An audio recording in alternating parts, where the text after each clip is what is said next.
On this episode of the Forward Forum, both McCain and Obama were hurt by their association with controversial preachers. Will John Hagee and Jeremiah Wright continue to do damage in 2008? A pro-Israel left-wing lobbying group has popped up. But does the Jewish community need an anti-AIPAC? Billionaire Michael Steinhardt wants the public school system to provide a Hebrew education. But will it cross church-state lines? The kosher meat industry is facing more scrutiny than ever after a massive raid on the country's largest kosher slaughterhouse. And finally, could summer camp be the one experience to keep Jewish kids involved in the community?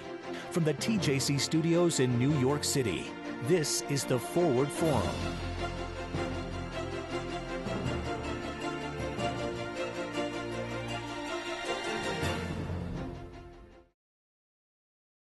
I mean, this is really apples and oranges. Hagee is someone who endorsed John McCain. John McCain didn't really have a long association with him. Whereas the 20-year association between Obama and Wright really has caused a certain degree of unease and yeah, but the Hagee thing though was weird because I feel like a lot of people when Hagee made the endorsement were uncomfortable with about things like saying that Katrina was because of gay people and things like that. But then the reason he got jettisoned. Yeah, but that was weird too because he renounced him for saying that essentially that the Holocaust was part of God's plan. And Orthodox Jews have said way worse. I mean, some of them have said that people died in the Holocaust as God's vengeance for Zionism. Ridiculous. Well, I think it was a matter of his being... At that point, McCain was trying to counter any perception that he had a controversial cleric on his side. I think he just wanted to get rid of it. And he was worried about that national debate. That's right. And in fact, that angered some of his Christian friends because they said, this is exactly what you're doing. You're just trying to use this as one more way to kind of score points against Obama.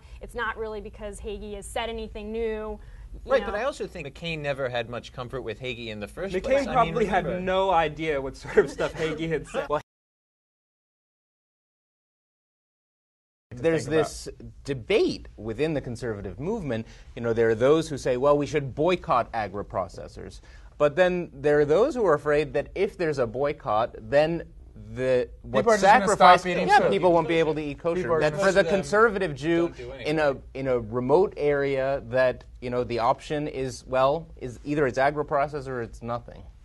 I think in some ways it's good that you brought up the reform movement because I read this whole debacle in some ways as the culmination of a debate between Reform Judaism and conservative and Orthodox streams because really what we're seeing now is this attempt to sort of meld ritual with a sense of ethical concern, and sort of the reform movement has said, let's pursue a better world. Let's not worry about whether your burger's kosher. And now the conservative movement is kind of answering that. There are folks within the conservative umbrella that are saying, let's find a way to make a case for conservative Judaism that's based on saying we are for social justice, we are pushing for that, and you should still be eating your kosher meat. Right. So, in fact, the guy that they're really touting, that J Street's really touting, Charles Bustani from Louisiana, sponsored this letter that called for increased funding to the Palestinians.